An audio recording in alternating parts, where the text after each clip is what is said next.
September 28th, Nintendo Nostalgia gets smashed! Super Smash Brothers!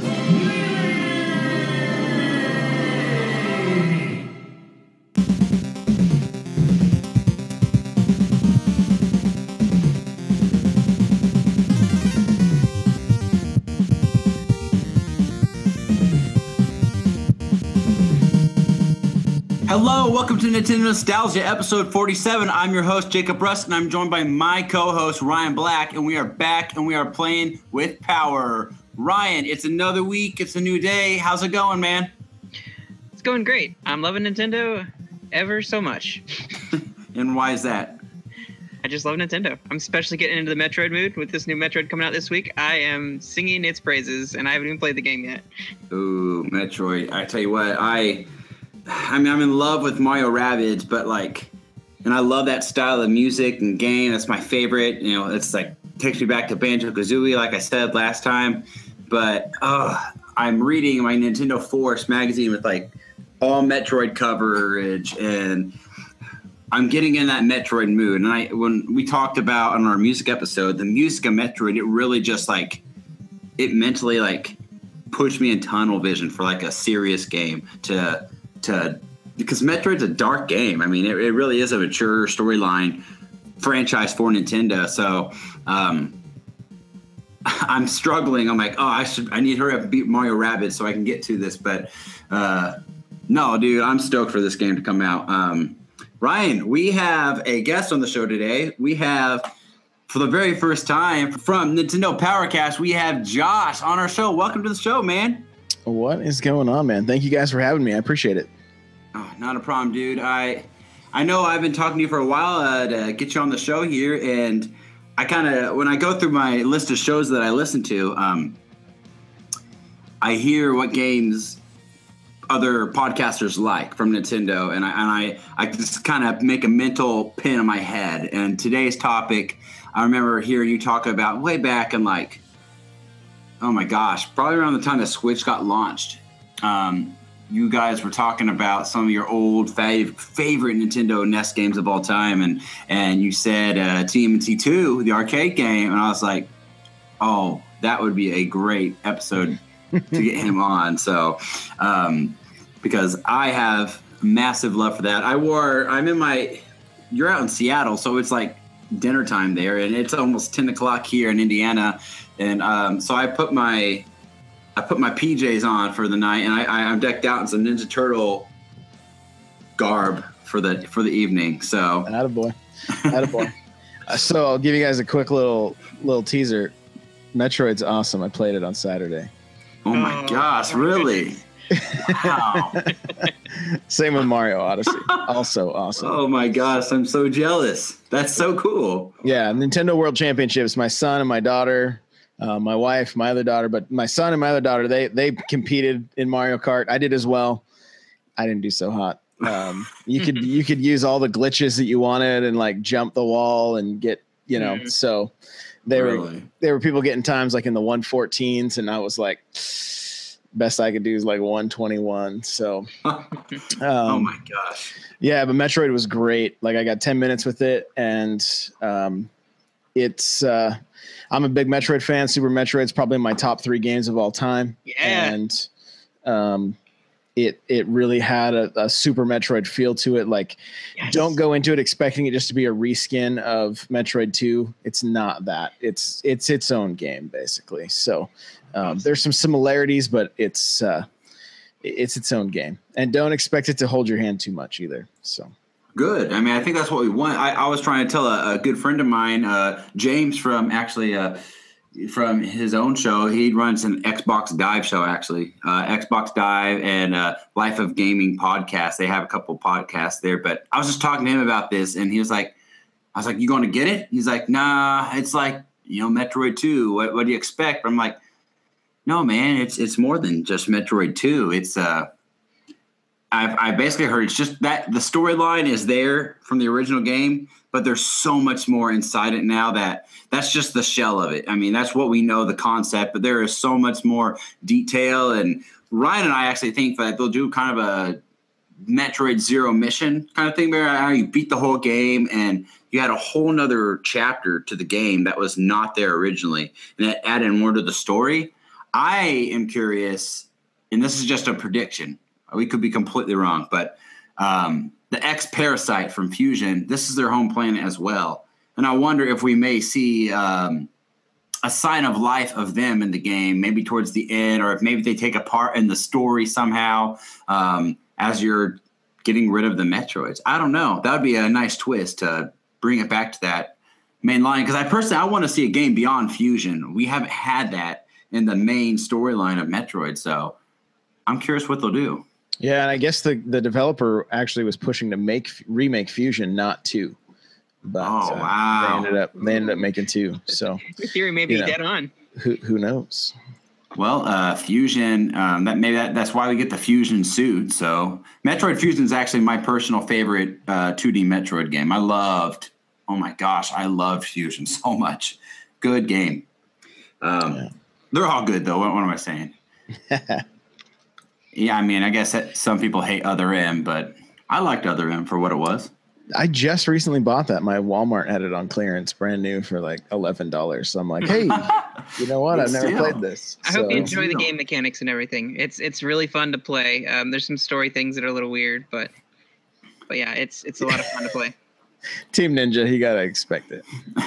well, heck, they even they took the best things from Other M and put them in Metroid: Samus Return. So they got something out of it. The story is kind of a little iffy, but in general, I enjoyed it for what it was. So cool. Don't listen to the haters, man. Just experience for yourself. Sure. Well, guys, that's a long conversation there we had about Metroid. I did not expect, but whatever. It's all good. So let's get into the news.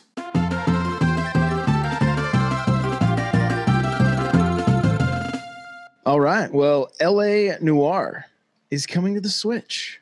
And that's exciting for a lot of people. And as a lot of people speculating that we could see a lot of games from last gen possibly on the Switch. One being Grand Theft Auto 5.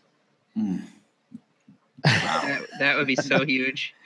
Oh, man. I mean, the doors are wide open with this. I mean, we've it's exciting that this game is coming to the Switch. Like, and they said, I think it's coming. I think day and date with the other systems because they're getting the remakes of it, aren't they?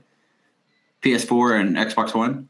Yeah, HD remakes, and that's where the question is the Switch getting an HD remake or is it just getting a port?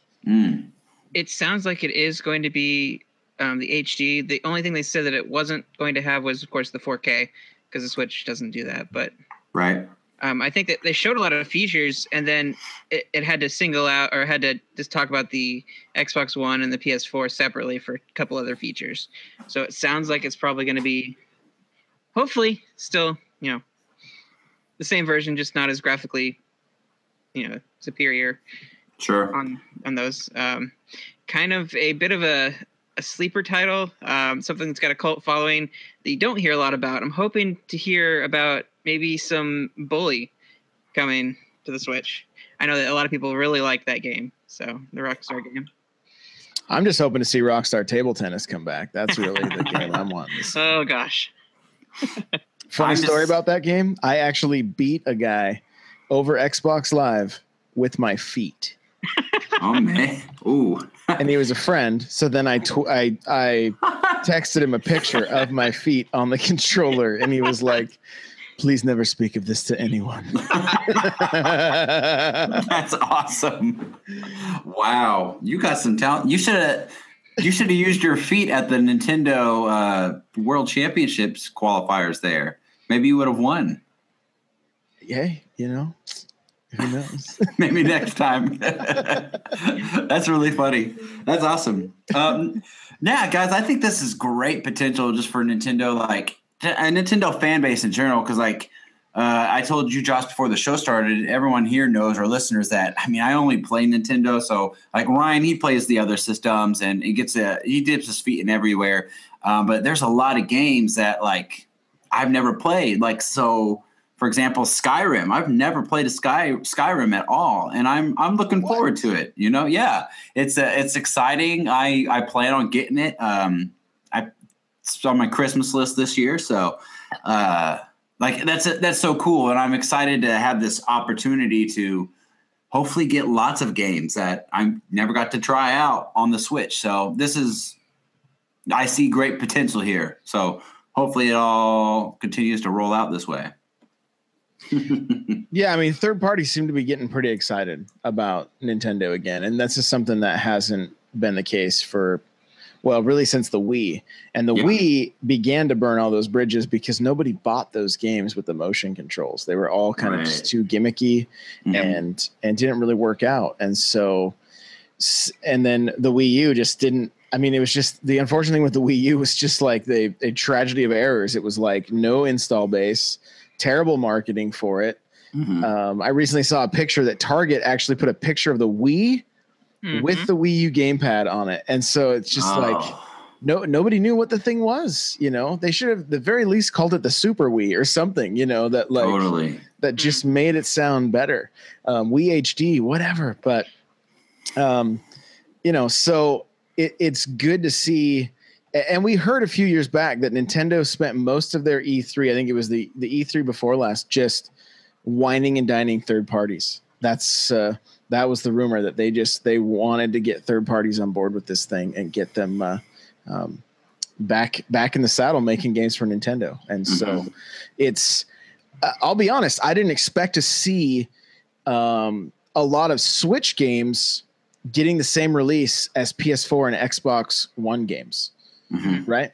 I just didn't think that would be a case. I thought we would be the case. I figured we would see more games like Rabbids, where it was like Ubisoft gets the rights to use first party characters, and then we see Mario plus Rabbids, right? Things like that. But now we're seeing like full on like, hey, buy this game either on Switch, on Xbox One, or NBA 2K.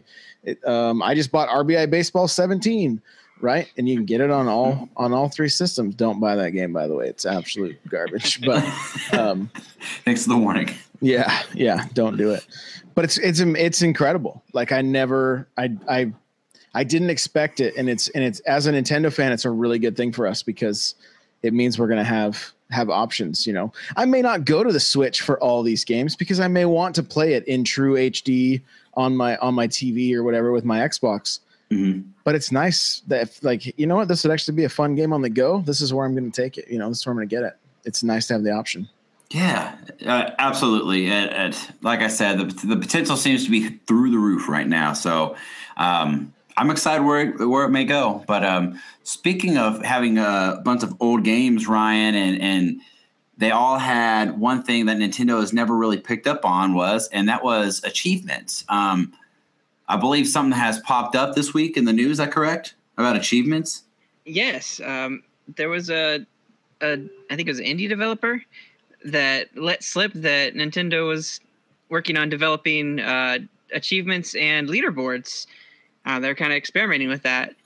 And so I was like, wow, we're trying to, me and my friend Robbie were just trying to figure out what kind of like achievements would be in Nintendo games. And I was both excited and equally terrified about the idea of achievements on Pokemon games. Like trying to catch all of the it was mentioned trying to catch all of the shiny Pokemon. Having every shiny version to get that achievement, that would be a nightmare. I would never complete that. Have every Pokemon of every gender, all of their forms and everything. Oh, that would be insane. Brutal. I mean, personally, I can live without achievements. I've never had them. I don't really care to have them, but if they were there, I mean, that's a nice thing, I guess, and a lot of people really like it. So I don't think it hurts to go ahead and have it involved with Nintendo games. I wonder if they'd go back and like make stuff for like Breath of the Wild now that it's been out so long, where maybe they have something made for it that they'll launch. Because we still don't truly know what Nintendo's online services are going to fully be with the Switch once it launches, I think, early next year. And this may all be part of the plan that, who knows? I mean, I'm sure they have a lot under wraps that they still have not told the public, and we'll find out soon, I guess. But I mean, I like the idea. Josh, you really like achievement systems? That's something you try to platinum every game or whatever? My gamer score on Xbox is 96,350. Wow. So that's a lot. Yeah. Yeah. And so what this excites me, it's funny, my co-host on the Nintendo Powercast, shout out to Hate Zero. It's kind of like Coke Zero. He's like, you know what gets me excited about this? Is it tells me that Nintendo's actually played a modern video game and knows what people are into. So why do I like achievements? Well, one, they're addicting, right? They got to my addictive personality, and like I would play even terrible games just to get that 1,000, be able to get the 1,000 gamer score on it. So, but besides that, the good things about it, well, take Breath of the Wild. Maybe there's an achievement for finding, every shrine. Now they already award you for that, or reward you for that. But maybe there's, an achievement for hitting somebody with 1,000 green shells in Mario Kart, right? Well, it keeps you playing Mario Kart if you're going to want to try to 100% this game.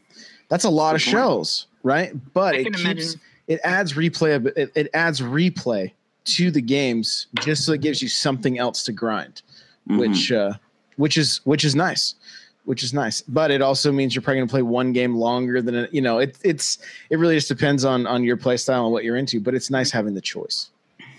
I can imagine like having an achievement for Mario Kart if you dodge a blue shell. For sure. Other than, I guess the horn would count, but like there's other methods to do it if you're really skilled at it with a mushroom and things like that. So. Oh, I freak out every time I do it. It's an awesome feeling. Yeah. Or like drop a bomb just right so it takes out a red shell and bomb. So that's it doesn't hit you. That's gorgeous. Do you think that this they've been giving away a lot of coins in their mobile apps and stuff that you can use on My Nintendo. Do you think that achievements will give you currency basically to spend on My Nintendo, and they'll have better things hopefully on their shop? Oh, you mean other than coupons? Yeah. That'd be nice. I'd like to see some value behind it, even more so than just I got points. Like I understand the achievement thing. I have for the games that I liked on 360. Like I tried to get achievements, and Castle Crashers is one I tried to get all the achievements for. I know Banjo-Kazooie was definitely one that I got all the achievements for. So I understand that draw. Yeah, up until Destiny 2, I have completed every Bungie game 100%. So all the Halos, Halo Wars, like that was my games I had to do, So, and again, it made me play those games for a long period of time. Yeah. And so thankfully they were fun, and Nintendo games are fun. So like if there's stuff in Mario Odyssey, obviously we're going to find moons, right? That's one of the things you do. But if there's other little things to go and find, or do this kind of jump or this, that, I mean, who knows? It can add goofy and quirky stuff too, that just gets you playing the game and having fun. So Jacob, is there any kind of like achievement that you could think of for like maybe a franchise that you enjoy for Nintendo? Like you could think of some skill things that you'd want to do in games and get an achievement for it, get rewarded for it? I mean, potentially. So let me ask you this. So are the achievements for the other systems, is that how you 100% a game? Like that is the percentage that racks up? Because like in my mind, like I guess achievements was kind of like for say Donkey Kong Country 2, for example, you had to collect every DK coin. You had to do every bonus room, get all the coins, and you had to beat the Lost World to get 102% in the game. Is that basically the equivalent what achievements are for games, but just a lot more stuff? In a way, yeah. In addition to, I would say, you can get rewarded for in-game stuff, but also you can get something on your system that's a reward for an achievement or something. Like even something as simple, it doesn't have to be really, really hard. Like it could be Star Fox. You do a barrel roll. First time you do a barrel roll, you unlock the achievement. Okay. So it can be simple like that, or it can be like the really like platinums, if you will, of of Sony type things, where you do have to complete the whole game and collect everything to get that achievement. Wow. I mean, go ahead. For Breath of the Wild, it would be something like each divine beast is an achievement. Beating Ganon would be an achievement. Okay. Maybe getting your gliding a certain amount of feet, a distance. Okay. Would be an achievement. Collecting half of the Korok seeds, collecting a third of the Korok seeds, then collect, so it can kind of incentivize you to, you don't have to collect all of them, but some of them are extremely difficult. Some games, the worst is when achievements were tied, like on Xbox, they were tied to multiplayer, and you had to rank in the top 10 for certain games online. And then people figured out ways to cheat the system so that they could boost themselves up. And, so that stuff, like, it was a bumpy road for a while. Yeah. And these like just collecting things, like Assassin's Creed was the worst because you would have to just collect like hundreds of things in order to get this achievement to pop. And so, I think like Destiny 2, there's 13 achievements. Well, most games there was like 50 of 50 or, 100 of 100 or whatever, and that would get you to your 1,000 point. Like on Xbox, it's a point value. You have a gamer score.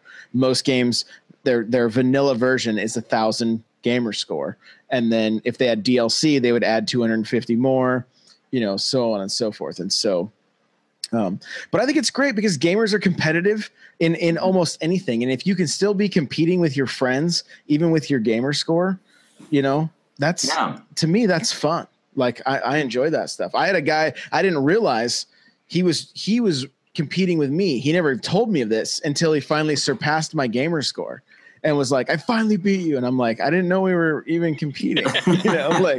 Like I would have kept going if I knew. I had just kind of chilled out on it. And so, but I mean, that was fun for him. Just that sense of competition, even within something that's separate from competing with each other in the game. Sure.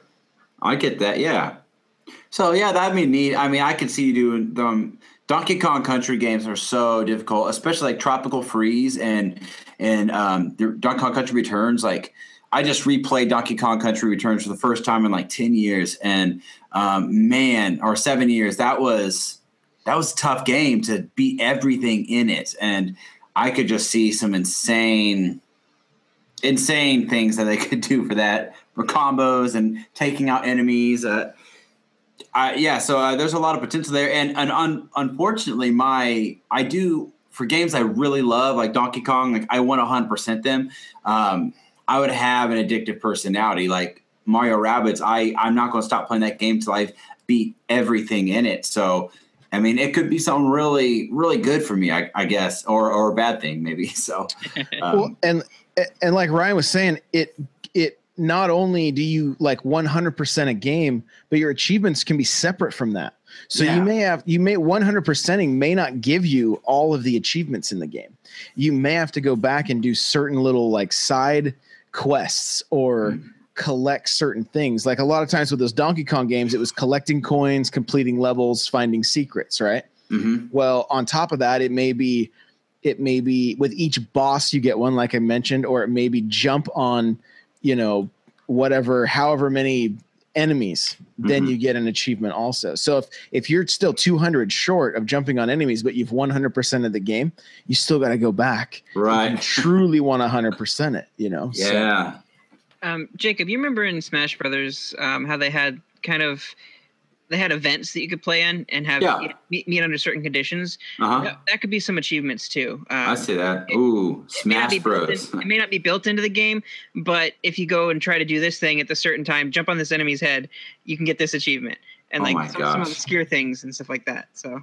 Well, doing stuff like that, I think naturally would make people better gamers at games like Smash Bros. Because you have to pull off some crazy combo by bouncing off somebody and knocking somebody out in midair. Who knows? You know what I'm saying? It forces you to get better. And Mario Kart 8 on the Wii, unlocking stamps, that was kind of like achievements. Yeah. Yeah. Totally. Having to play the game with every character so that you could unlock all the stamps, right? So that's kind of some of the stuff that achievements can make you do. Well, it sounds like it's got a A lot of potential, especially with Nintendo games. Are they going to call them accomplishments? That's what I'm wondering. I'm sure there'll be some special Nintendo twist to it. I'm hoping it'll be like Nintendo's seal of approval, so you get seals. Nin-accomplishments? That's what you're wanting? Yeah, the Nin-accomplishments. I like it. Nin-accomplishments. Hey, whatever. If it gets me some free Nintendo swag on my Nintendo account, I'm down. Yeah. Well, speaking of achievements and all this stuff, guys, we have been we heard today that Nintendo Direct focusing on the Switch and the 3DS with Mario Odyssey stuff coming this Wednesday, and it's like 45 minutes. It's long, and well, I just want to ask you guys, what do you think? What do you expect? Give me one or two predictions you think we'll get and what you think will really happen. This is why I love Nintendo too, is that their directs, guys, unless it's solely focused on a game like Splatoon was just Splatoon, it's like small snippets of what E3 is, but throughout the year we get to have a little bit of we get to have a little bit of suspense, like, oh, is a big game going to get dropped today? You know, like, will we get some announcement we did not expect?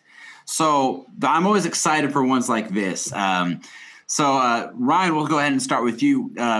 What do you think is going to happen, man? I definitely think by now we'll get something on Xenoblade Chronicles 2. We'll get a release date and some more gameplay info. Yeah. They did say definitely Odyssey is going to have some stuff in there. Now, I did see a teaser today. It showed sands and it showed footprints in the sand that looked a lot like Yoshi footprints. So if Yoshi is in this and you can actually use Yoshi, like hop on Yoshi and run around, like I am so like more excited for this game than I was before anything they've ever shown on Odyssey, because I love Yoshi so much, and Mario riding Yoshi just sounds awesome to me. So I hope that's a thing. I really do. That's something I hope to see. It's kind of a prediction. I don't know if it's actually going to happen, but seeing Yoshi appear and be rideable is something I hope to. I didn't see that. That's interesting. Anything else, Ryan? You think we think we get a? I mean, they're talking about 3DS as well. I mean, are we going to get some unannounced games or? I don't know. I have not really thought much about 3DS other than Metroid. So. Yeah, true. I don't know. Oh, okay, Josh, what about you, man? You know, I kind of think they're going to double down on some of the stuff they talked about at E3. So maybe we find out a little bit more about Yoshi, maybe Metroid Prime a little bit, maybe. I think we're definitely going to – I think this is going to be the holiday push games. So Fire Emblem, Pokken. Oh, yeah. You know, maybe we see – if it's 45 minutes, I mean, look, the last Direct had like 30 games in it or something for the Nindies or whatever. Like, you know, but we got FIFA. There's a Lego Ninjago movie, Dragon Ball. I mean, there is a ton of games, and I don't know how many are like. I'm looking at a list right now, so I don't want you to think that I just keep all these in my brain. But even like Just Dance is another one that they're still making those games on Wii. By the way, that's crazy. You know, plus Mario, you know, Super Mario Odyssey. Like, I think this is going to be more of a like, here's what you can expect for your holiday season, and I think it's going to be a good mix of first and third parties. And you know, Fire Emblem's coming to both the Switch and the 3DS, and so we may hear a little bit more about Samus because it's only, I mean, it's coming out this week, you know, so they may want to make a final push just to make sure people are aware of that game. And so it to me, it's going to be and we're also, I bet we're going to hear more about Pokemon Ultra, Pokemon Sun and Moon, you know? And so that's my guess. I don't know that we're going to hear too much about 2018 games. I think it's going to be more of hey, here's what you can expect for the Switch this holiday. And, you know, and maybe even a little more SNES Classic, like, you know, maybe they're going to be like, hey, please don't, like, you know, Reggie was just on, he was on a fight. He had like Financial Times, or I can't remember the name of the place that did the interview, but I know GameSpot had a write up about it, and he's like, don't buy from the eBay and that stuff like that. Like there's going to be a lot of these things. Like he's trying to reiterate that. So maybe we'll see that, see a little more about just like kind of trying to walk people off that cliff. Cause they've burned a lot of bridges and they've got to build them. So hopefully this direct can do that. That's a good point. Yeah.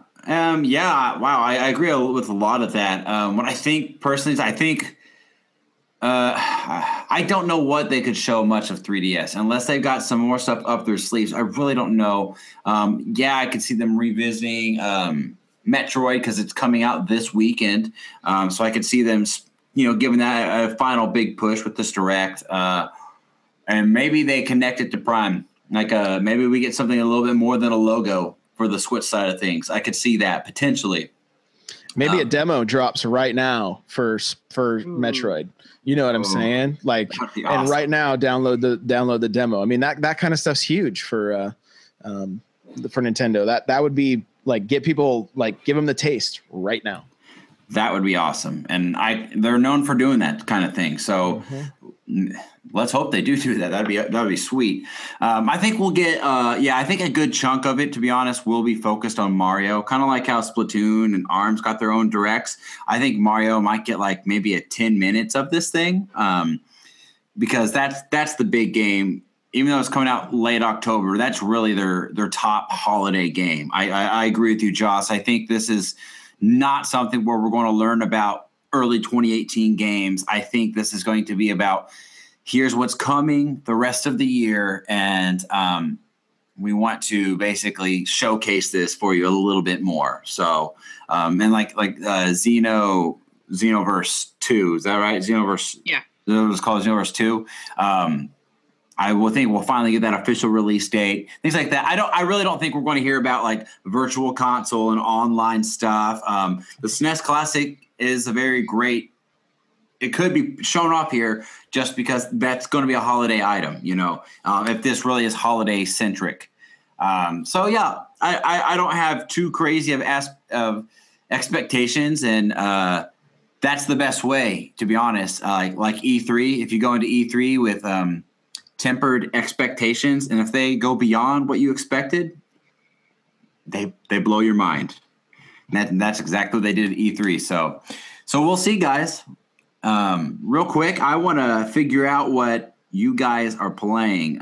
Josh, I know you play Xbox, and I know you love Nintendo, but what has been keeping you occupied lately?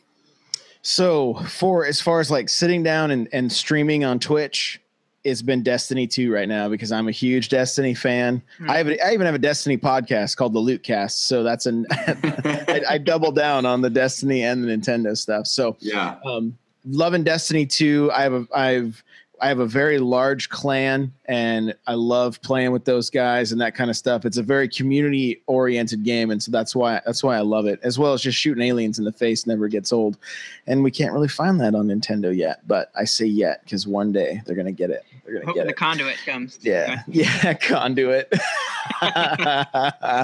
Oh man. But as far as Nintendo stuff, like I played a ton of Mario Kart 7 in preps for the Nintendo World Championships, so that was that, and crazy going back to that game, but it's a ton of fun. It's a good game. They do a great job with it. So, on the Switch, I played some RBI Baseball 2017. Not so good. Like, it's kind of a bummer.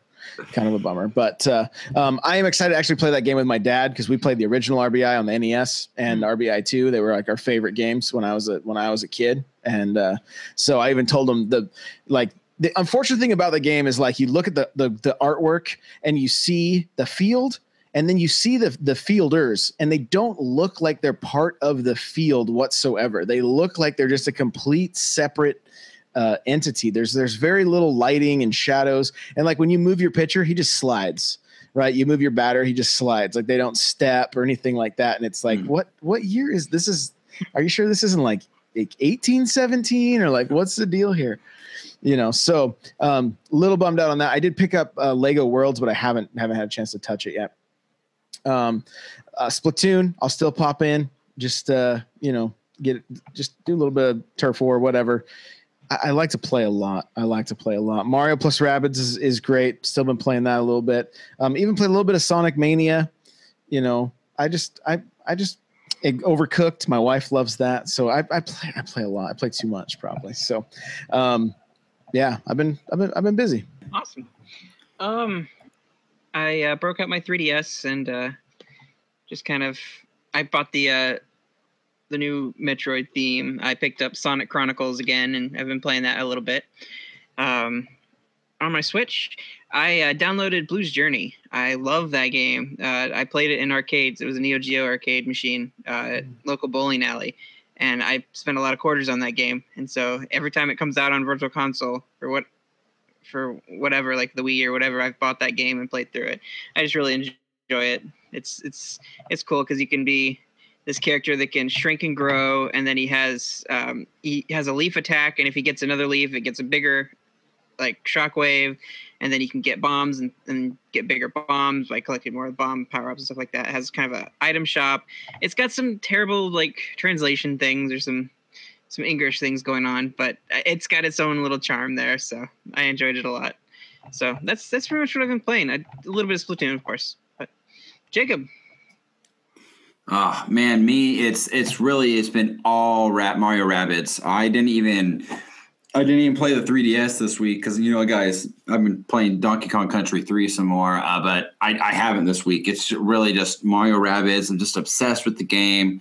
I love it. I want to collect all the figurines now, and I know they're $40 a pop. And Josh was saying how that's crazy before the show, and how he's not that into them, I guess. But I mean, let's be honest. These things should be freaking amiibo. Why are they not? Like, there's an amiibo functionality in the game, and I really don't know what to use for it.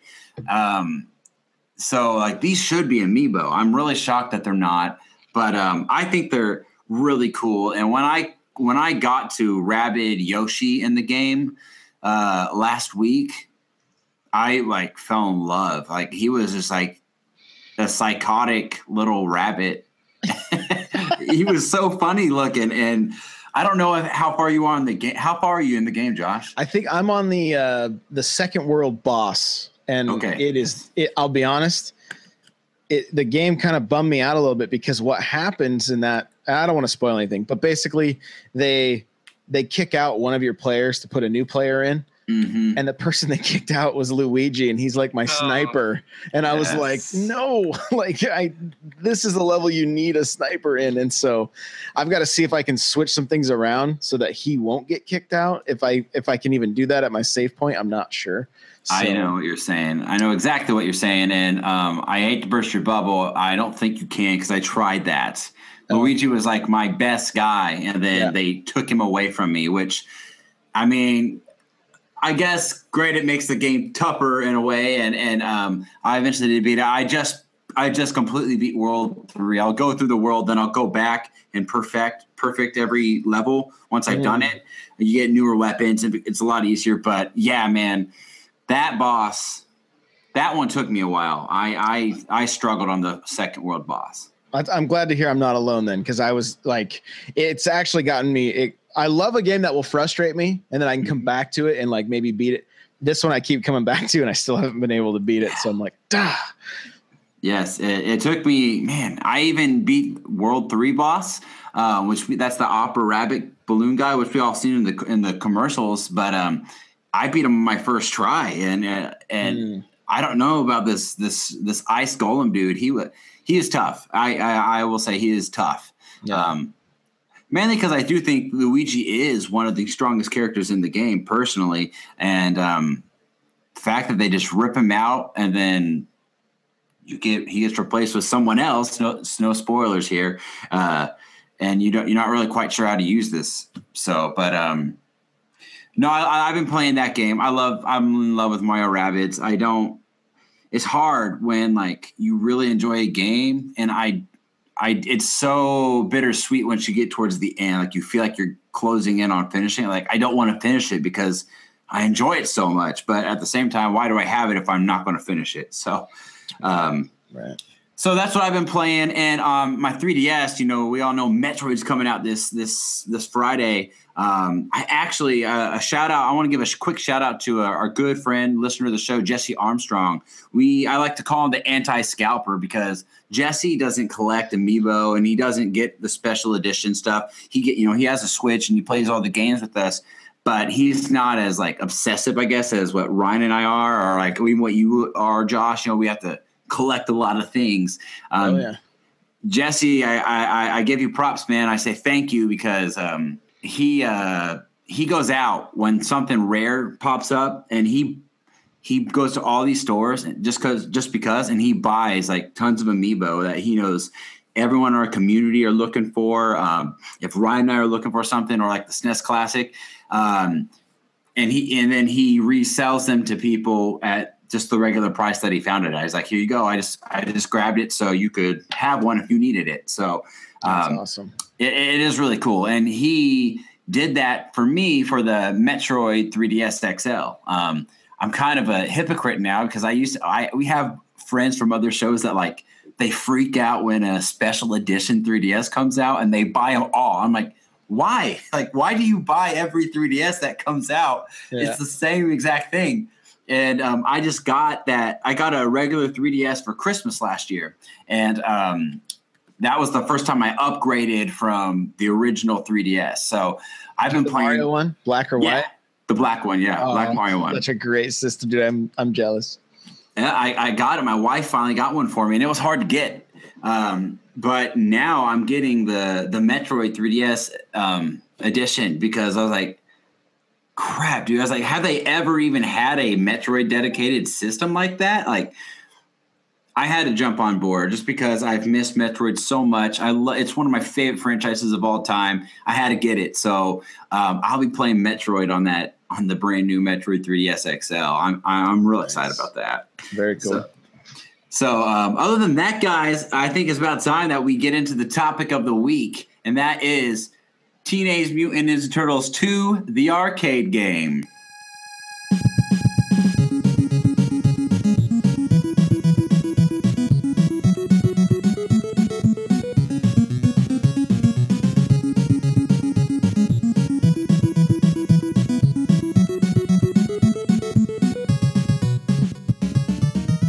So, of course, before we get into the topic, we have some news from our hotline. So, let's check out the calls. Cowabunga.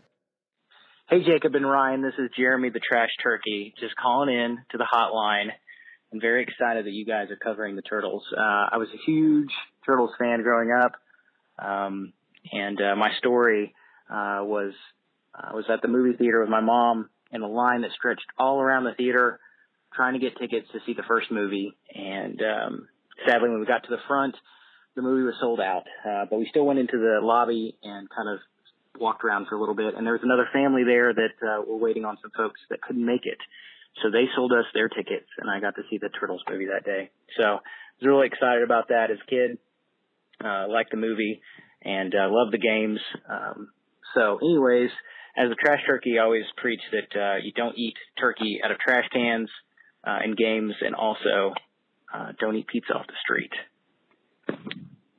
Well, thank you, Trash Turkey, for the phone call. I'm glad that you got to see that Turtles movie. That was really nice that people just gave up their tickets like that. Man, I couldn't win the Ninja. Was he talking about the first Ninja Turtle movie or the second? It sounded like it was the first one. And that came out, like 1989? Is that right? Yes.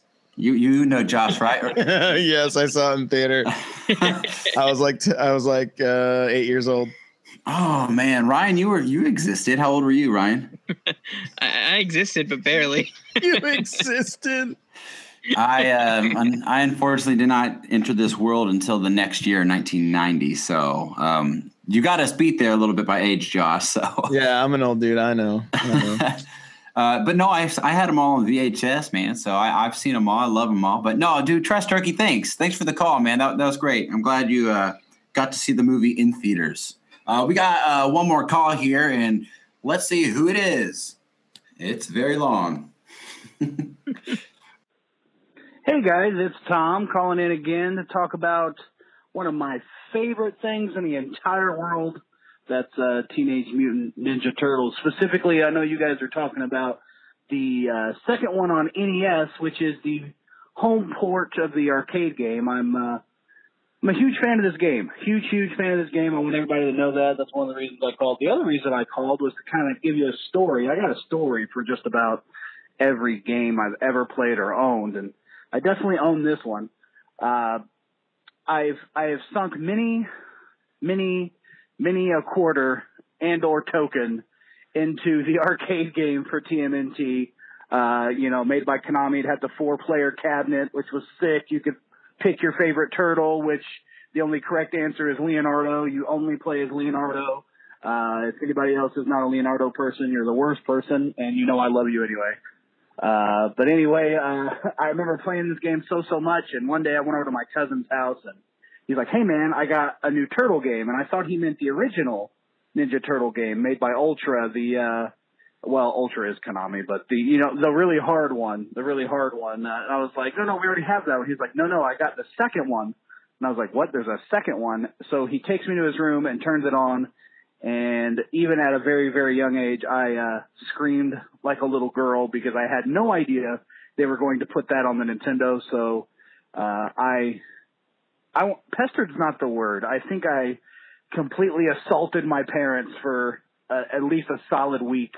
And they gave in and got me the game so I could play it forever and ever and ever. And I did. And you know what? I still pop this game in every once in a while. I'll grab my brother or whoever is over at the house when I get the feeling. And trust me, right now after this episode, I'm getting the feeling. I'm getting the feeling to play this game again. I love so much about it. I love that it's a pretty faithful port of the arcade game. Now, granted, you only play 2 players, and that's fine. You take what limitations you have to take. But I love that there's actually extra stages in this game. There's extra bosses in this game that weren't in the arcade game. So that was super fun to be able to be that kid in first grade to be like, did you know actually you can't fight this boss in the arcade version. You can only fight it in the NES version. So it was fun to be able to have that, but I don't want to turn this into a Ninja Turtle call, but I love all things Ninja Turtle, and I especially love this game. If you have not played this game, the soundtrack is so killer. It's so good. I love the soundtrack in this game. So anyway. There you go. Okay, sorry, Tom. It looks like the end of your phone call there started to break up, but we get the point. You love the Turtles, man. Thanks for the phone call, and yeah, dude, the second game came from that arcade box and it was on the NES.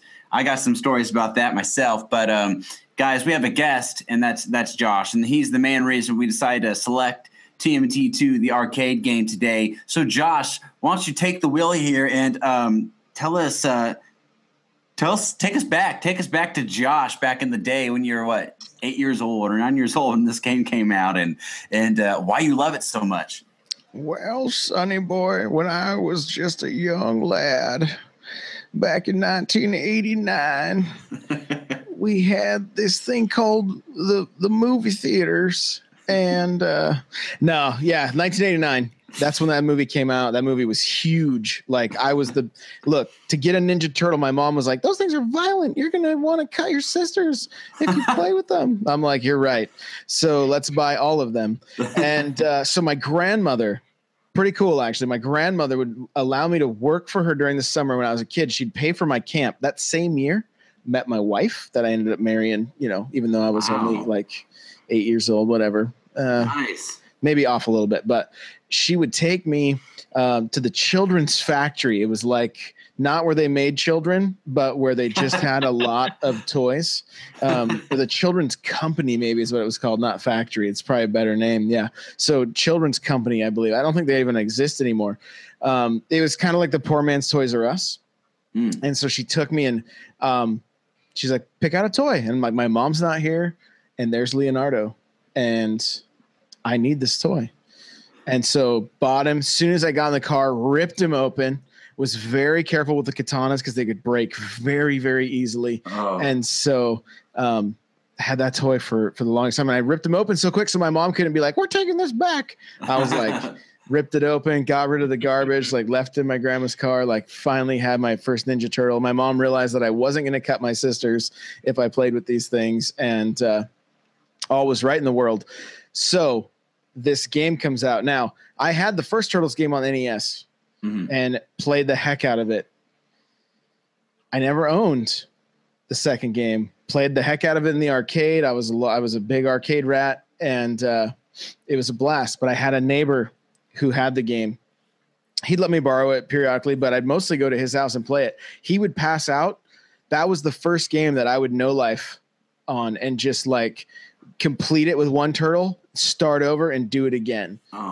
Start over and do it again. Start over. And I remember it was the first gaming session where I looked away from the TV and realized that the sun was coming back up.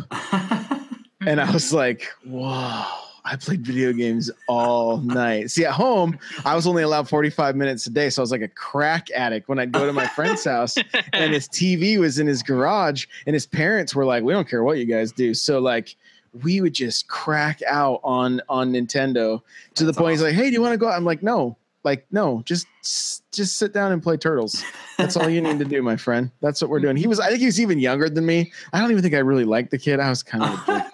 But he had Turtles too. And so it was like, hey, this is my way to beat this game over and over again. And so even though I never owned it, I got a lot of time with it and really, really enjoyed that game. That's neat.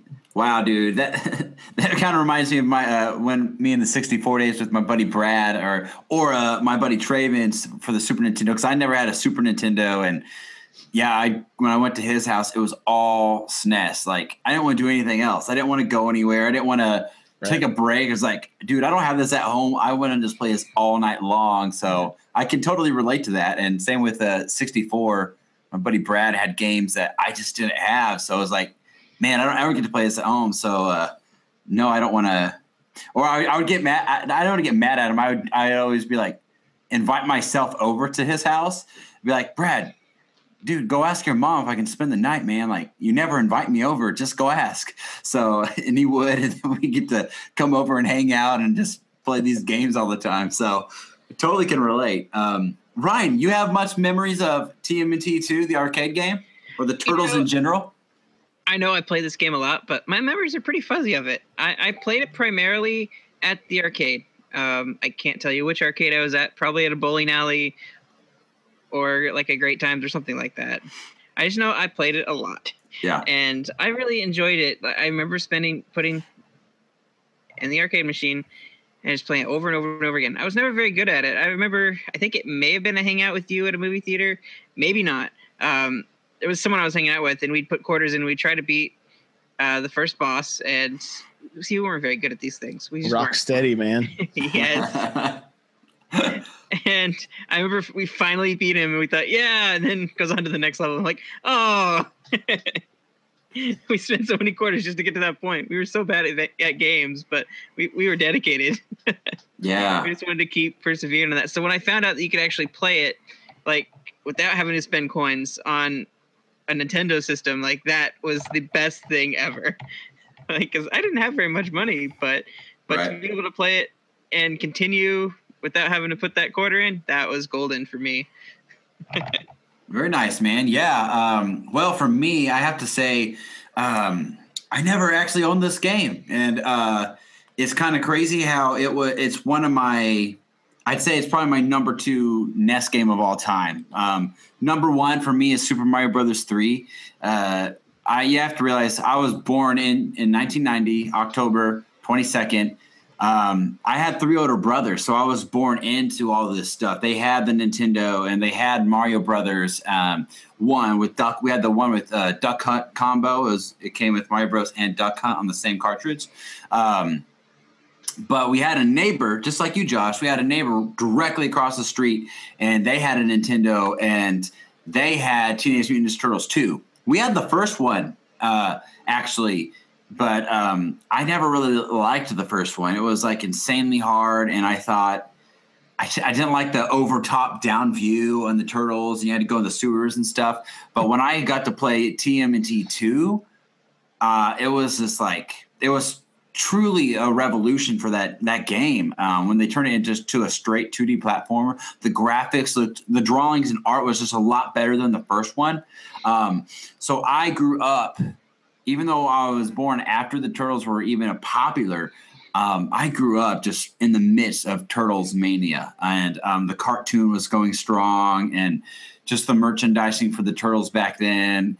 I loved it. I loved the Turtles. Back then, my favorite was Donatello. Today, I'd say it's more Leonardo. I really like Leonardo. As I've grown up, kind of get to see who they are more. But, I mean, Michelangelo's freaking hilarious. He always cracks me up, even on the cartoon today. But back then, yeah, I didn't have this game. Now, I had an opportunity to get the game because our neighbors were having a garage sale, and they were going to sell – they were selling Nintendo stuff. The guy wanted to make money off of it, so – The kid who lived across the street was like my brother's age, so he was way older than me. But he would let us borrow his games, so that's how I got to play the Turtles a lot. But there was one opportunity I had where I could get it, and I got to get 2 games. My mom was going to let me pick out 2 games, and I picked out some like Adventure Island game, maybe. I don't know. It was like some kid with a boomerang and dinosaurs. I really don't remember. Adventure Island. Yep. Was it Adventure Island? Yeah. 1, 2, or 3.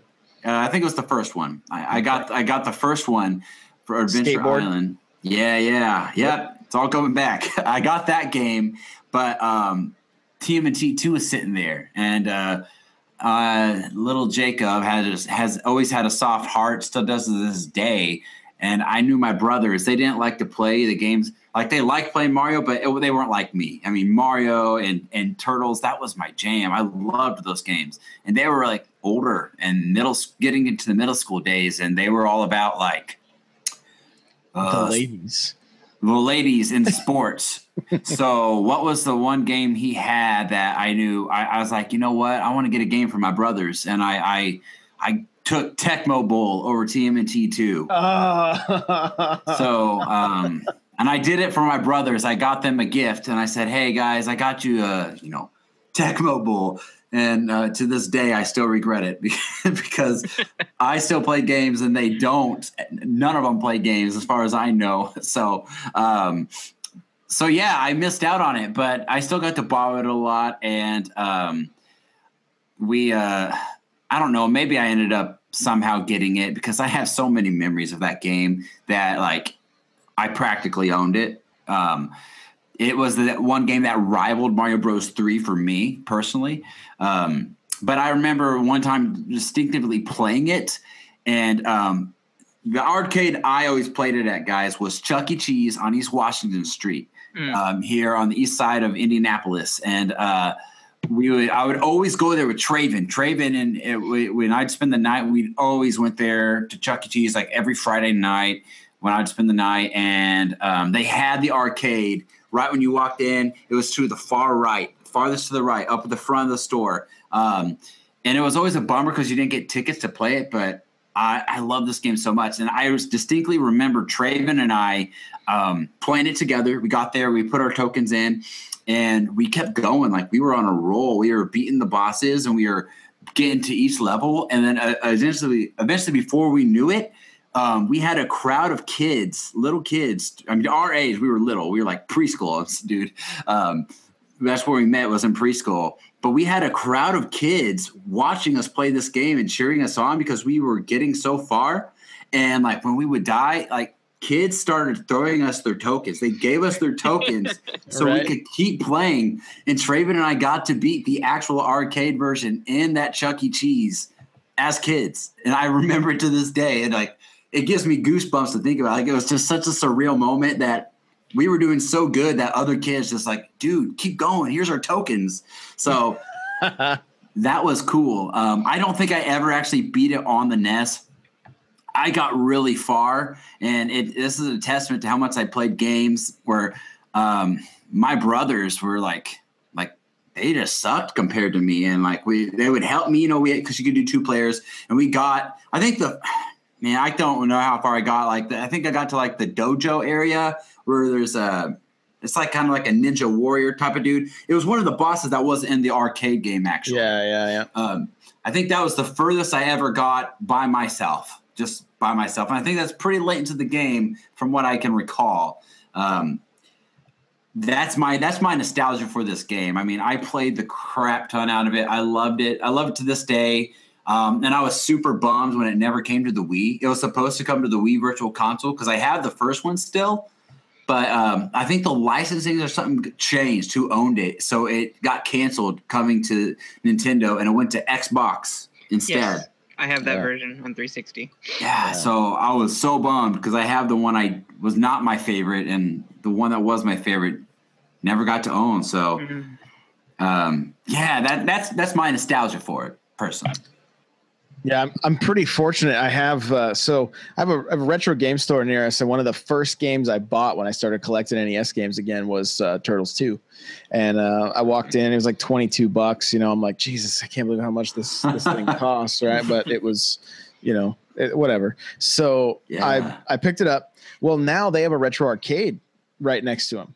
And the first game when you walk in is Turtles the arcade, like it's right there. So I've my kids have been able to play it with me, like all four, like we've had four of us just going at it for a while, like, and so it's super cool. But as far as my NES collection, I have all four Turtles games on the NES. I have Turtles in Time on the Super Nintendo, and I have the arcade game and Turtles in Time on my Xbox 360. And you can't get them anymore. The licenses are up. So if you didn't purchase them on the 360, they're gone. They're off the Xbox Live marketplace. You can't even get them. So, so pretty fortunate that I can play basically all the good Turtles games because they haven't really any great ones since then.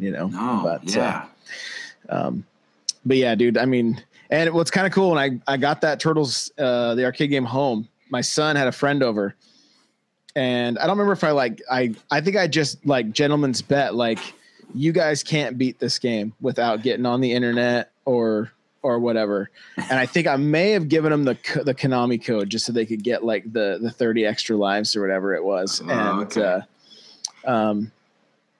It took him until like 2 or 3 a.m. And the next morning he's like, Dad, we beat that game. He was all stoked. He was like, I don't know, probably third or fourth grade. So, because it's funny when you show younger kids that stuff, they're like, what? This stuff's trash. Like, this looks like garbage. I'm like, just give it a chance. Like, just play it. Mm-hmm. So sure enough, it got its claws on him. And he's a pretty determined kid. So once I tell him I don't think he can do it, he definitely will. Yeah. Some reverse psychology there. Yeah. We talked about on the show before, like, I feel like sometimes kids today, I just don't feel like they're as good as gamers as what our generations were younger because, like, just with the access to the internet, as soon as you get stuck, I mean, people upload walkthroughs of the game literally the week of a new game gets released. So they're like, oh, I'm stuck. So you just look it up and someone shows you how to do it. I feel like back then we were forced to figure it out. No matter how long it took, you figure it out and you got good. Nintendo Power, man. I'll never forget reading the articles about the arcade game. And they said, like, one of the pro tips was like, if you have to play this game alone, what you want to do is position yourself just a little bit above the bottom of the screen.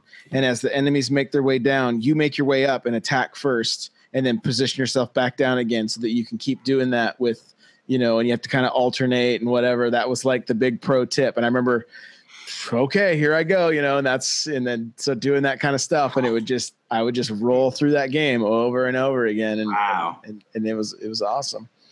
I never knew that, to be honest. I didn't realize there was a strategy to it. That's wow. Dude, I mean, it could have just been like the equivalent of like clickbait or just filler for back in the day. You know what I mean? Sure. Like, but that's true. Whatever. It's the strat I went with for the arcade game.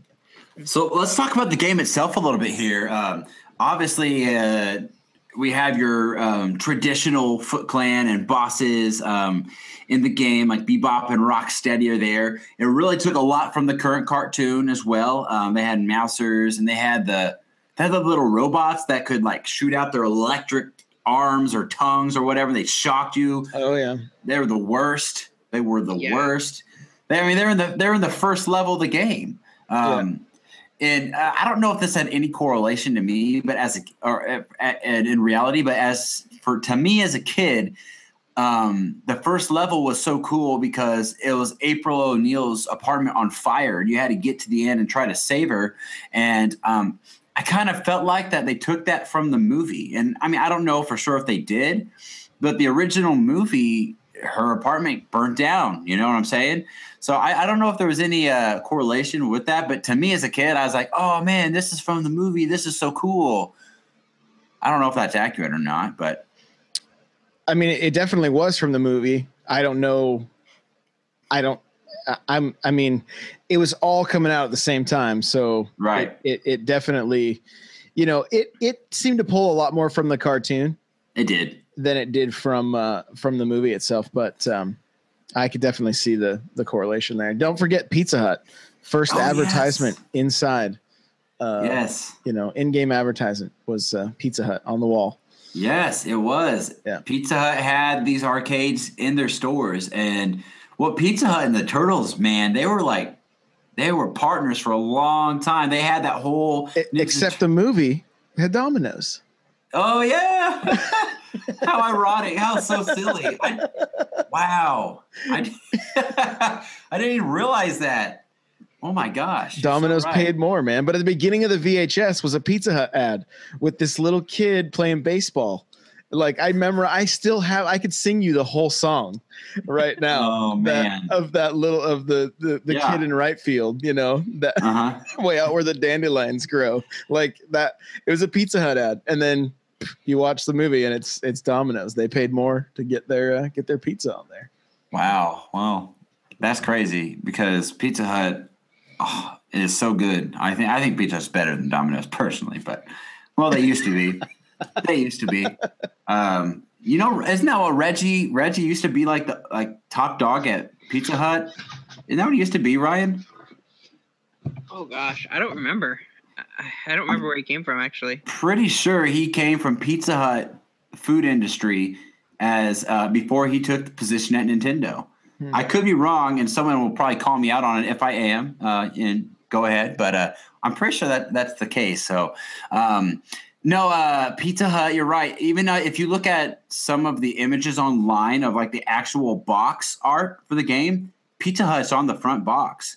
Because I was trying to find images for advertising for the show this week, and I kept finding images like, Pizza Hut, something about Pizza Hut on the front cover. It's like where they're busting through the wall, and there's like this, I don't know, it looks like an orange desk that Michelangelo's above, and it had wording, and it was all about Pizza Hut. I thought that was pretty interesting. I was like, huh. So I wonder if early copies had that, and then later on as it, stopped doing it.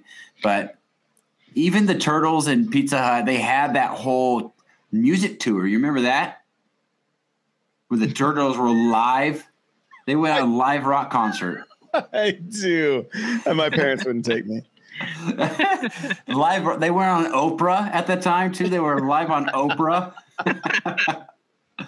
Old Oprah.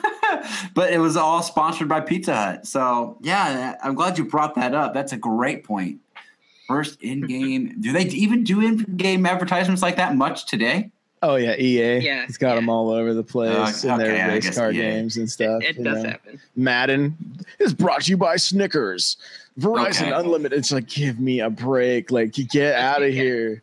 That's Kit Kat. But I guess what is that? Is that mostly sports games? I don't. That's just EA, right? I mean, yeah, EA. Yeah. They got a lot of issues. The game should be free as much advertising is in them, Yes, guys. Reggie was in charge of the national marketing at Pizza Hut. He launched the Bigfoot Pizza and the Big New Yorker. I don't know if you remember the commercials for the Bigfoot Pizza, but wow, he should have tried to get some Ninja Turtle deals coming along. So yeah, in the game, real quick, I want to cover some key things here. Tom mentioned it in his phone call that there were key bosses that were not in the arcade game, and they added an extra level or two, I believe. So the two bosses that were included was Tora and Shogun. Tora was, I remember fighting this dude, man. He was in the snow world, the snow level. and he would throw big blocks of ice at you. But he was like, I think he was an original character. I don't believe he was. I don't think he was in the cartoon. I don't remember him being in the cartoon. Do you guys? I'm gonna have to look him up because it's just been too long. Yeah, I know. That's why my memory's a little foggy. So again, listeners, forgive me if I'm wrong on some of my facts here, but he's just like a white snow wolf, and I remember dying to him quite a bit and also beating him quite a bit. But he was new to the game. He was not in the arcade, and then the furthest I think I ever got in the game was to the level with Shogun, the other guy, Shogun, where you knock his head off. Yes, absolutely. Yeah. Does his head come after you and try to attack you too, and you have to attack the head? So I barely remember the fights. When I played the game recently, I made it down into the sewer after Bebop. Because not too long ago, I did a stream where I did all of the Turtles games on the NES, all 4 of them. Oh, wow. Okay.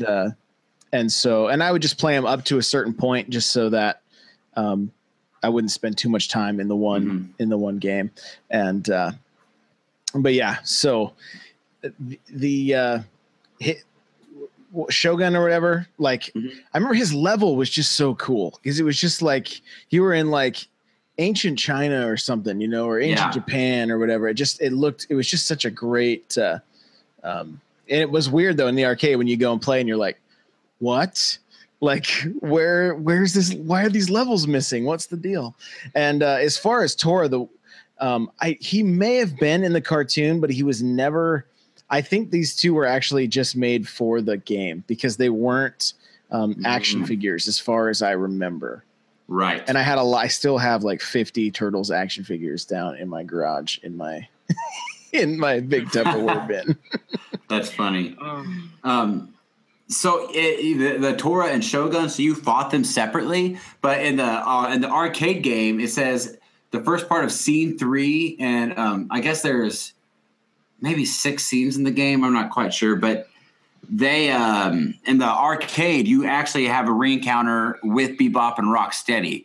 So you first fight it's Bebop you fight first, correct? Rocksteady. And then Bebop second. Yeah, Bebop's on the streets, and after that you go into the sewers and you fight Baxter Stockman. But then in the actual arcade game you were supposed to fight Bebop and Rocksteady together later on, and then but in the NES version of the game, it switched them out with the new guys, Shogun and Tora. Yeah, those two. So you fought them together instead. So that was some of the uniqueness they added to the game, which made it maybe more appealing to buy for people. I don't know, to add to the game. So that was some interesting stuff. I honestly cannot remember too much of the final fight. I know you have to fight the Dimension X dudes when you're getting towards the end in like Shredder's lair. And then maybe I'm wrong on this, but you fight Shredder and then you fight Crane. Is that correct for the final boss fights? So it's been so long, bro, but I'm looking back at pictures. So there was definitely the generals from Dimension X. Yes. And then you would fight Shredder. I want to say you fought Krang first. Yeah. And then Shredder would come out and Shredder would actually like split himself into 2. Yes. Oh yeah. Like into 2 or 3, and you'd have to fight. And one of them was 2, like 1 or 2 of them were fake. You didn't actually do damage to those, yes. and then you could fight him. So that's, I mean, again, it's been so long since I've played all the way through it, but I think that's how it went down. That stirred up a memory. I remember playing in the arcade, and we did get to Krang, and I remember we got beat by him, and we were just done for that stretch. And I didn't come back to it till many years later. I think I finally beat it on the Xbox 360. Wow. But yeah, I that just stirred up that memory there. I was like, I remember getting to Krang, and and not being able to beat him, he took us down. We were so disappointed. Man, you were so close. That sucks, dude. But at least we went back and revisited it. No, man. I mean, let's be honest. The turtle games, they were hard. They were not easy games. They were tough, very tough. I remember your heart racing. Like, I kind of wish boss fights still did this. Like when you were fighting a boss and then they started to glow like orange or it was like red or orange, whatever. Yep. They slowly would glow, and you're like, okay, I'm starting to get to him. I'm starting to get him down. And then it just started. They just would eventually just basically turn like all red when you're like getting down to super low health.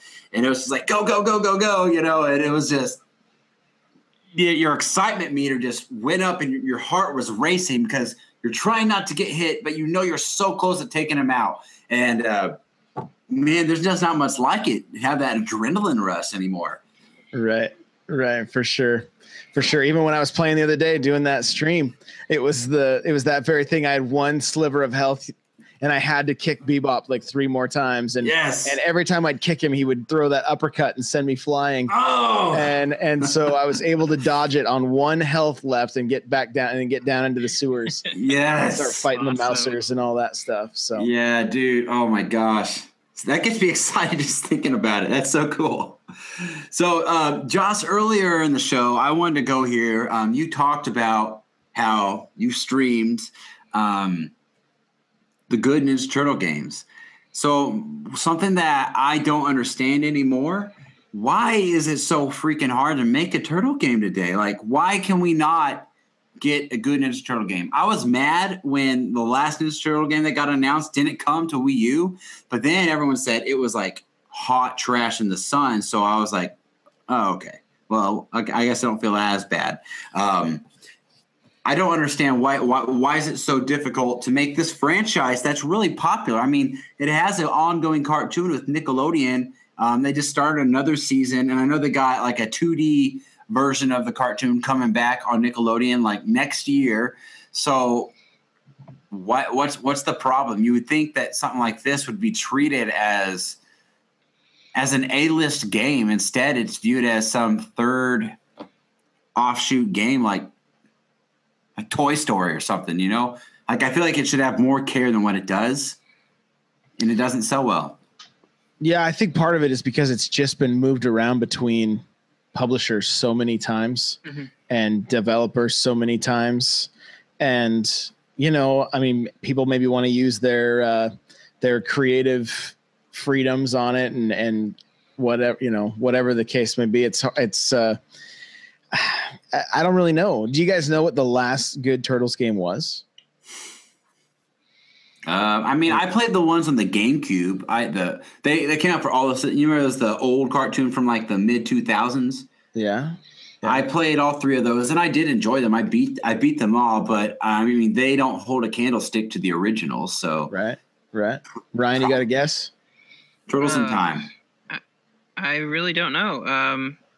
The only one I could think of, and I never heard how well it did, so obviously it probably didn't do very good, is there was like a Smash Brothers fighter. I rented that. That wasn't fun.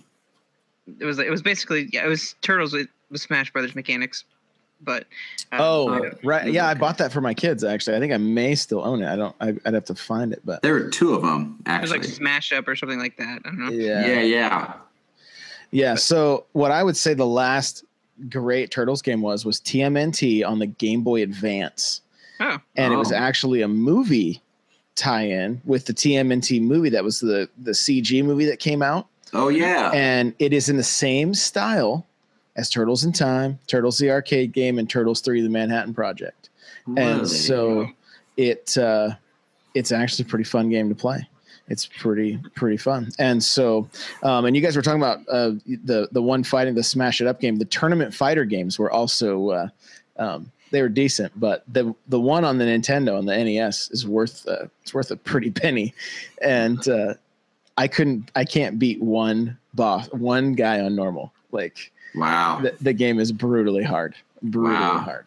So, but yeah, I don't understand it either. It's such a great, like, it's like up until the fall of Cybertron and the War for Cybertron on the 360, the Transformers games, there had never been a good Transformers game up until that point. So, Turtles is due for a good game. And so, what it's going to take is somebody like the guys that did Sonic Mania that just takes the game back to its roots, take it back to what made it fun.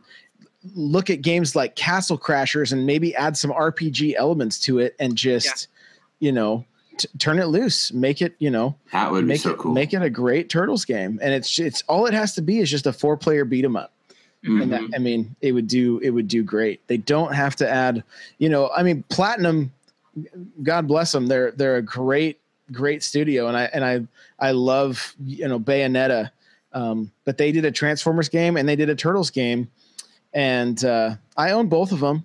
I've never played the Turtles game. I never even put it in my Xbox. I took the plastic off and I never even installed it.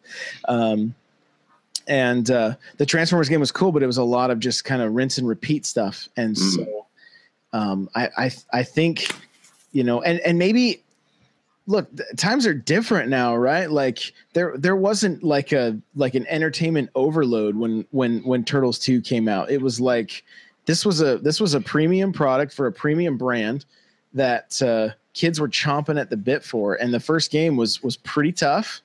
Not a lot of people loved it. It's very tough. And then this game was just like, hey, it's the Double Dragon formula, right? Yeah. Final Fight formula. And those are quarter eaters in the arcades. You throw the Turtles on there and it's, put out a good game in it. It's guaranteed success. And that's what it was. Yeah, it absolutely was. And who owns the rights today? I'm not even sure. Well, I know Nickelodeon, so I'm not sure if Nickelodeon Games is a thing at this point. I don't really keep up with that, but Platinum released the last one. Okay. I don't know if they still have it. What year was that? Do you know? I believe it was 2015. Okay, so that cartoon was going on, so it's very well possible Nickelodeon licensed them to do it if Nickelodeon owns all the rights. Actually, 2016 maybe even. I don't know, it was one of those two. Oh, totally. I just remember my wife got it for me for my birthday. So. Okay. Well, you know what? One thing I could see coming to reality, and it makes me hopeful. We've seen a revisit to older NES games. We've had the Mega Man collections. We've had the Disney Afternoon collection. And I could see one day what if we got a Ninja Turtle collection, of the original games. And it came to all the systems, including Switch, and didn't skip out like Disney Afternoon. I would be all over that so much. I think it would sell great. Oh yeah, it'd be a blast. It'd be a blast, especially if there was the actual arcade ports. It would be great. Totally popular. Oh my gosh, it would be freaking righteous. Oh yeah. Hey, one fun fact I just saw on the game for TMNT2. It actually the manual came with a coupon to Pizza Hut. Of course it did. I wonder if they're still honor that. Was that Reggie? I wonder if that was Reggie. Probably. That's what landed him the job at Nintendo was the TMNT2. Well, Josh, so every episode we always have a little spotlight time. Tell everybody where they can find you and what you do. We're so thankful that you're able to join us for the show, and we hope to have you back again one day, man. It's been real fun, and I've really enjoyed our conversation today. Yeah, it's been a blast. Thank you so much for having me. Basically, N64Josh is my name everywhere. Twitter, Twitch, Snapchat, YouTube, Instagram, Facebook, Farmers Only. Pretty much, all the places. It's going to be N64Josh. I do stream on a fairly regular basis. Nintendo games, Destiny. I'm kind of a variety streamer. I just kind of play whatever I want, whatever I like. And we have a pretty awesome little community that we've built. I have a Discord that people are pretty active in, and we talk Nintendo a lot and Destiny and, you know, whatever. We have lots of different servers for different topics. Yeah. I also am the owner of the lootcave.com. And basically, we've been going into loot caves ever since Zelda. When we woke up in that field and walked into that cave, and there was that bearded dude with the sword in his hand, right? And gave us our first piece of loot. And the loot cave was also big on Destiny. People would shoot into this cave and go and collect all the loot and stuff. And so I have the lootcave.com, and there you're going to find a variety of podcasts. You'll find my Lootcast. You'll find the Nintendo Powercast. You'll find Nerd Buzzed, which is like a PS4 and kind of just pop culture podcast, as well as just some articles from some of our contributors and articles from myself and whatnot. So that's the lootcave.com. And yeah, that's kind of all the places. So and 6'4" Josh, guys, that's the thing to look for. And I do, you know what? I got to plug this. I have a music video coming out called Another Castle. And I wrote a song from the perspective of Mario in the first Super Mario Brothers game. And I just wrote it as a joke. Like, it's just kind of a parody, but it sounds very serious and very sad. Like every time he gets to the castle, the you know, like the pre-chorus is like, reach the end, defeat a dragon, and the Mushroom Man apologizes, right? Because it's just, you know, thank you, but our princess is in another castle. And so that's we have a music video coming out for it on my YouTube channel. It's youtube.com/N64Josh. The guy that's been working on it with me, he puts on, like, we got Mario like hats and gloves, and he like shreds. He put on a big like Slash wig, and so he looks like Slash just shredding on the guitar, and the solo in the song is the Mario theme. And so nice. We've had a ton of fun with it, like probably way too much fun. We look like crazy people being out on our, like we're out in the city, like in alleyways and stuff, singing these lyrics, and people are like looking at us like these dudes are out of their mind. But you know what? Hopefully the end product is worth it. So that'll be dropping this week. More than likely. It's taken we have a lot of footage to edit. So it's been a labor of love, but man, and I've already got the second song written, and it's called Dangerous to Go Alone. And it's based on Zelda, the first Zelda game. So I think we're going to keep going with these 8-bit adventures, and that's awesome. You know, it's so goofy, but we're having a good time with it. Yeah. Let us know when they're done and up, and we'll definitely share them to our communities and on our page and stuff for you, man. Appreciate it, dude. No problem. Well, Ryan, why don't you go ahead and do our due diligence and wrap us up here? Sure thing, man. You can find me at Metroid Hunter. You can also find me this week. Today's episode, I was on Sean's podcast, We the Gamercast. Big thanks to Sean for having me on. Had a good old time, had a good conversation. So yeah, definitely check him out. Also, you can find our podcast, of course, dayspace.com, iTunes, Google Play. You can find us on our Facebook at facebook.com/NintendoNOS, at Twitter at Nintendo_NOS. If you want to shoot us an email, NintendoNostalgiaIN@gmail.com. Our Instagram is NintendoNOSIN, and our Nintendo NOS hotline is 317-969-5690. Jacob, where can they find you?